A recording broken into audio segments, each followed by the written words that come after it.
хотілася, на сонечке везила. Вот ты, милая моя, на солнышке везела, по сенежкам ходила. Вот ты, милая моя, по сенежкам ходила, русу косу чесала. Вот ты, милая моя.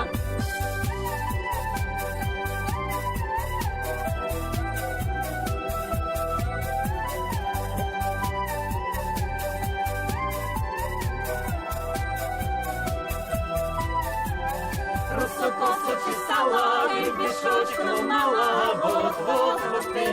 Вот ты, милая моя, гребешочек ломала, к себе милого звала. Вот ты, милая моя, раскудрявчик дорогой, ну-ка рядышком не стой. Вот ты, милая моя, ну-ка рядышком не стой, попляшу-ка я с тобой. Вот ты, милая моя.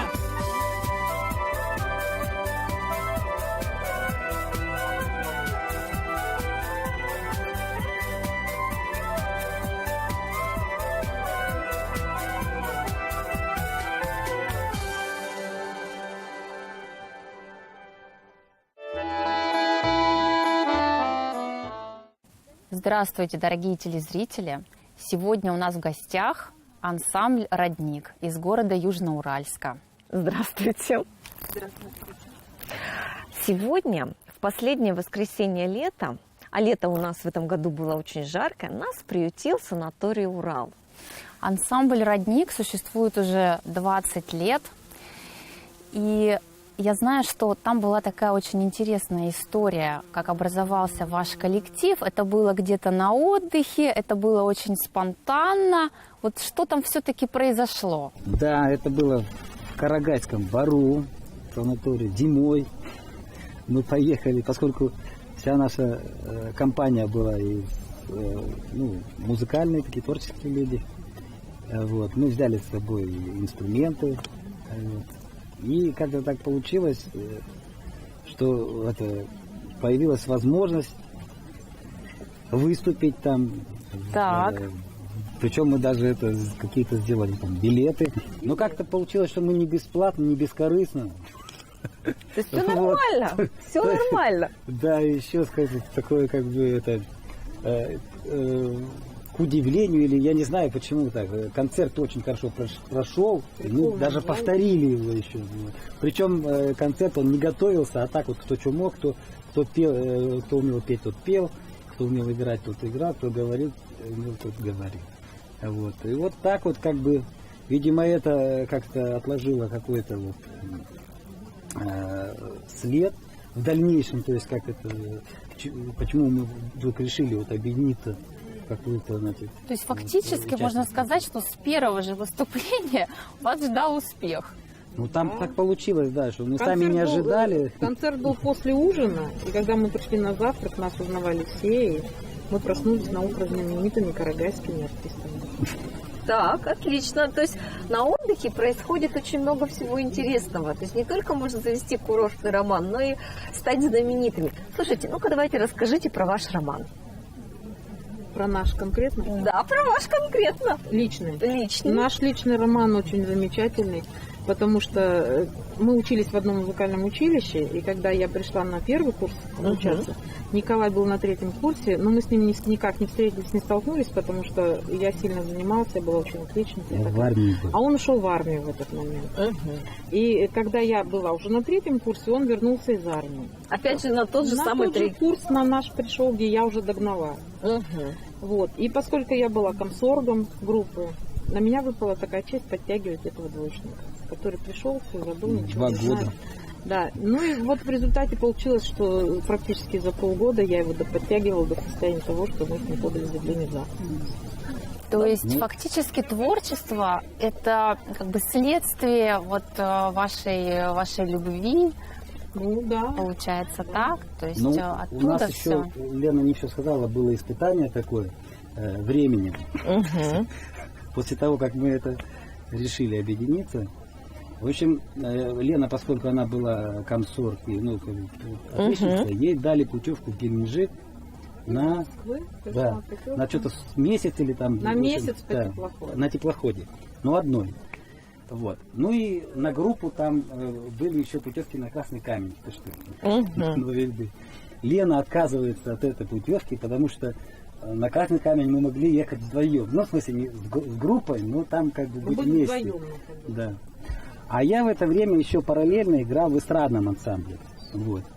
И тут наш руководитель съездил в Крым, в Симферополь, и нашел там работу для нашего ансамбля.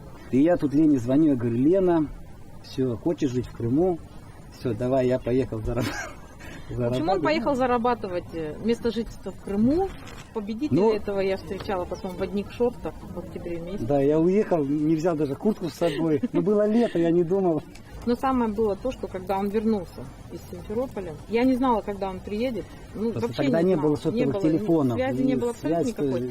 Только до востребования. там, и прочее. Я ему каждый день писала письма, не по одному, по штуке, по 3, в завтрак, в обед и ужин. Трехразовое письменное питание у него было. Я его подкрепляла, поддерживала всячески, как могла. Писала ему там выдержки из крокодила, чтобы они там смеялись. Все. Он в ответ мне всего 3 письма прислал. Ну, я Ну, плохо настоящий умею. мужчина, скупая, Ну, такая спасибо за мужская эти любовь. письма. Вот я не знала, он когда приедет, и вдруг вечером сидели, ёкнуло сердце, что сегодня приедет. Я маме все говорю: мам, пошли Колю встречать. Она говорит: как? Я говорю: он сегодня приедет. И вечером мы пришли, и на перроне, когда уходил уже поезд, уже никого не было. Я говорю: я не могла ошибиться. Сердце. Ну, нет, все, уже вроде все вышли из поезда. И смотрю, стоит в шортах, вот так вот весь трясется от холода, вот с таким инструментом в чехле. Зато в с вареных электропиано. штанах. И вы его Никакой. Я укрыли. иду в сапогах и в пальто. Представляешь, какое чувство Да, я, на конечно, расстоянии. побежала.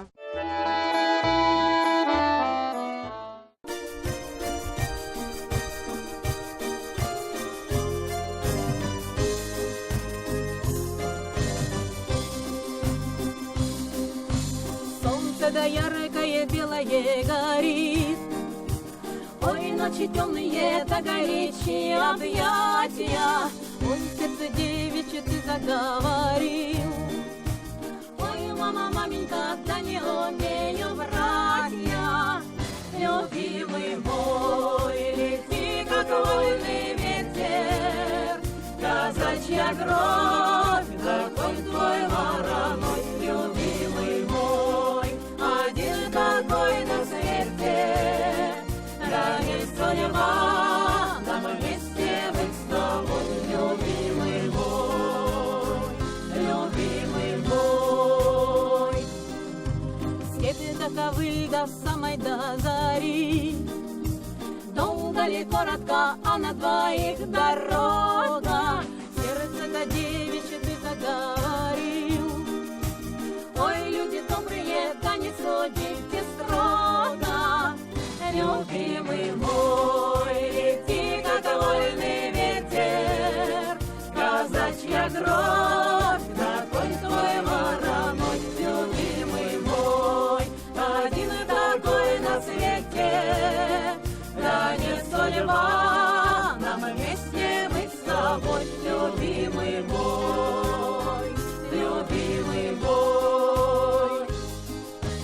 Солнце да яркое белое горит, ой, ночи темные да горячие объятия, ой, сердце девичье ты заговорил. Ой, мама, маменька, да не умею врать я, любимый мой, лети, как вольный ветер, казачья кровь, такой твой вороной, любимый мой, один такой на свете, да не судьба, нам вместе быть с тобой, любимый мой, лети, как вольный ветер, казачья кровь, такой твой вороной, любимый мой, один такой на свете, да не судьба, нам вместе быть с тобой, любимый мой, любимый мой.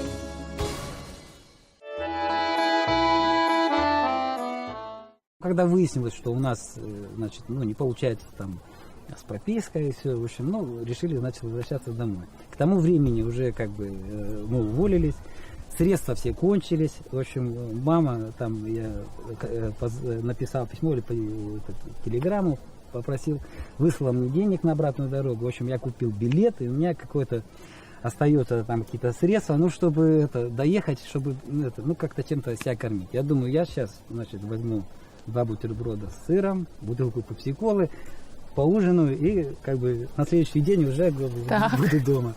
И, значит, объявляют, что поезд, оказывается, идет другим путем, не через Запорожье, как он ехал, а через Керчь. И это все затягивается на 4 суток. А еды нет. А еды только бутылка пепси-колы и 2 бутерброда с сыром. Вот.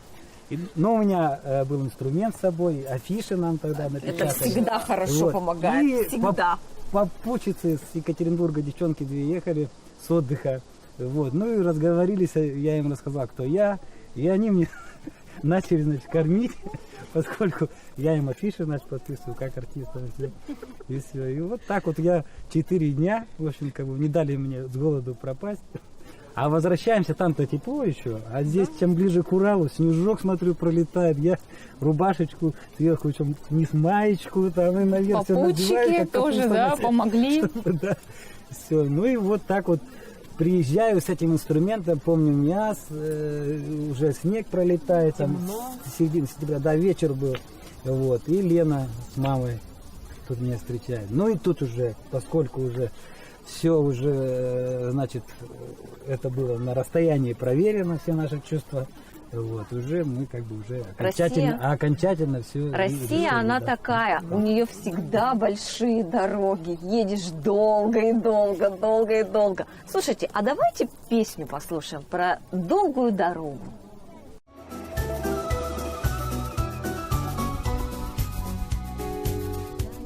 Дотянется дальняя дорожка в родимый дом. Подожди, не грусти, потерпи немножко, кончится дорожка, дома отдохнем.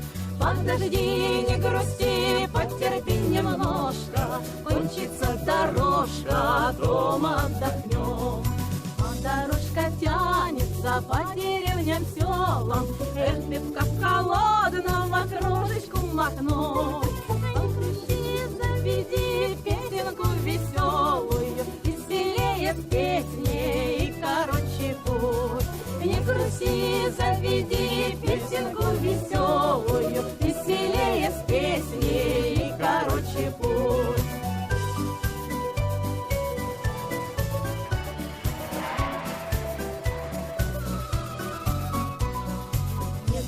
Дороженьки ни конца, ни края, и за поворотом снова поворот.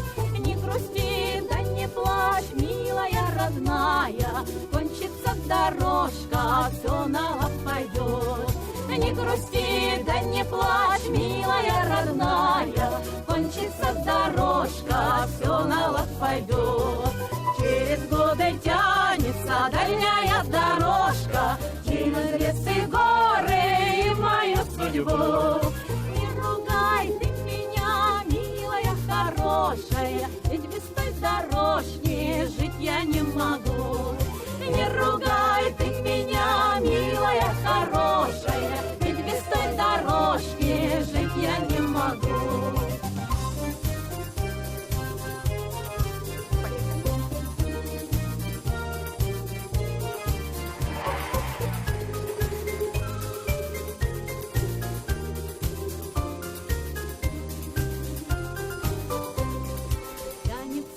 Тянется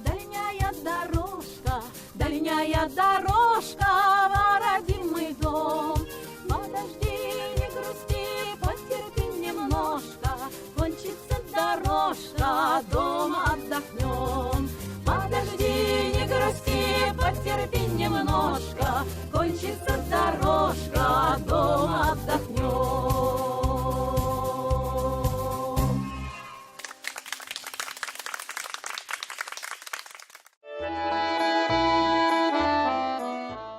А вот вообще кто у вас занимается подбором репертуара? Как вы к этому... Вот наверняка есть какие-то определенные принципы, по которым вы говорите, да, эта песня наша? Ну, у нас есть руководитель.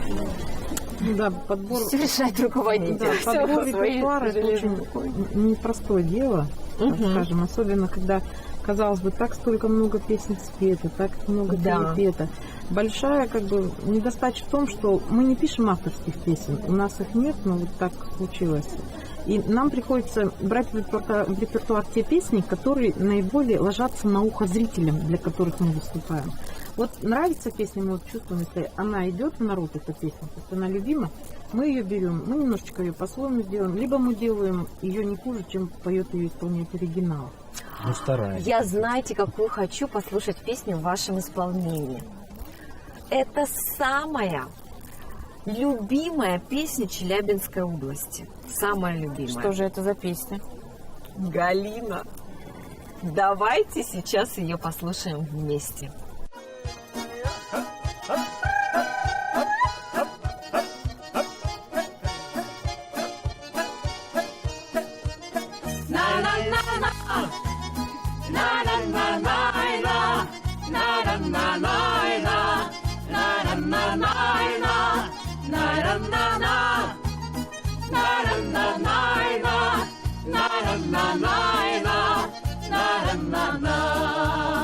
Ходил по свету, колесил я много лет, но счастья так и не нашел.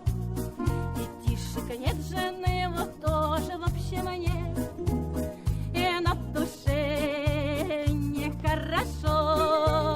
Видал я много разных стран и городов, ногами шар земной крутил, что было сил.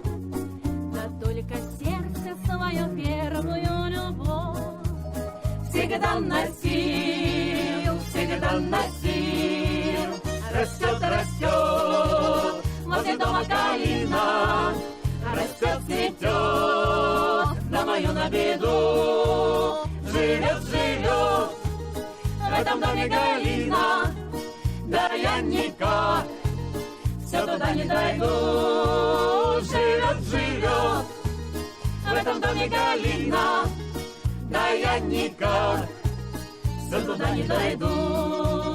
А помнишь, Галя, как я в армию пошел, и от тебя все ждал письма, а друг соврал, что я другую там нашел, и ты поверила словам. Я столько лет тебя пытался позабыть, бежал по свету, как чумной, не чуя ног. Но разлюбить тебя, родная, разлюбить так и не смог, так и не смог. Растет, растет возле дома калина, растет, цветет на мою на беду. Живет, живет в этом доме Галина, да я никак все туда не дойду. Живет, живет в этом доме Галина, да я никак все туда не дойду.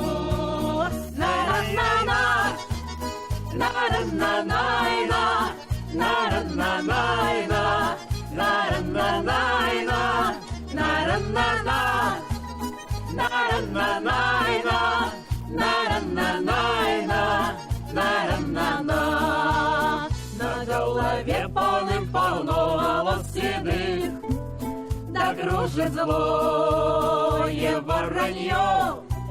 Встречал я женщин умных, сильных, молодых, да не похожих на нее. Промчались годы молодые, ну и пусть, и наше счастье еще будет впереди. А я вернусь, я обязательно вернусь. Ты только жди, ты только жди. Растет, растет возле дома калина, растет, цветет на мою на беду. Живет, живет в этом доме Галина, да я никак все туда не дойду. живет, живет в этом доме Галина. Да я никак все туда не дойду. Опа! Оп!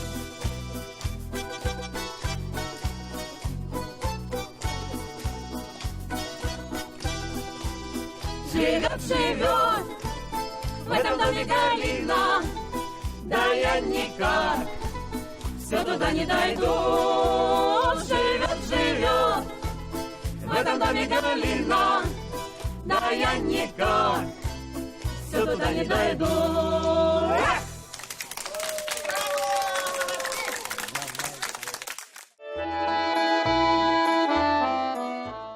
Но я вот про Галину узнал, я вот тоже вот удивился. Оказывается, это Елена Василек написала для Михаила Евдокимова. Эта песня была написана для него, Михаила, для его жены, его для жену его жены. Галина, ну как бы зовут. Когда он был жив, он ее пел, а потом, когда случилась трагедия, она взяла эту песню себе, и как бы вот в этой песне появилась такая большая жизнь. Да. Она и нам нравится. Она нравится всем, и все ее, конечно, Да, помнят. особенно вот если учесть вчерашний концерт наш, здесь вечерний. То есть, когда мы спели Галину, я так подумала, что надо концерт закрывать. Дальше смысла петь нет. Все сделано, Петь все надо Галину. Потому что в середине концерта такой взрыв эмоций, и потом как бы концерт. Очень сложно было после этой песни опять заставить На народ такой же обратить уровень эмоций. внимание. Да. А вот какую песню вы бы выбрали после Галины? После Галины... Гуляй, Россия, наверное. Ну нет, мы после Галины, вот у нас как-то сложилась такая традиция, что мы... Да. А давайте ее сейчас послушаем. Он ее, получается, ищет, да, надо, ждут друг друга. Получается так, что раз, ну, до свидания. Быть заел. Давайте послушаем. Давайте ее послушаем.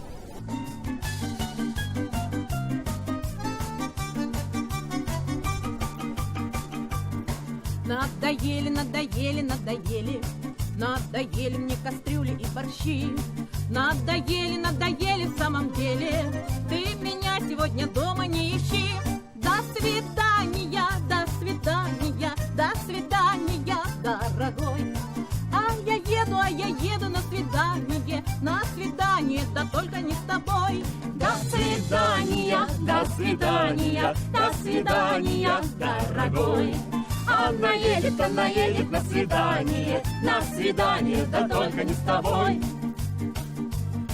А я еду, улыбаюсь. Я лечу, лечу, лечу, лечу, лечу. И как девочка немножечко смущаюсь, и скорей поцеловать его хочу. До свидания, до свидания, до свидания, дорогой. А я еду на свидание, да только не с тобой. До свидания, до свидания, до свидания, дорогой. Она едет на свидание, да только не с тобой. Затворите, затворите двери рая, в эти двери мне уже не заходить. Что же делать, если я еще такая, что могу мужчину взять и полюбить? До свидания, до свидания, до свидания, дорогой. А я еду на свидание, да только не с тобой. До свидания, до свидания, до свидания, дорогой. Она едет на свидание, да только не с тобой.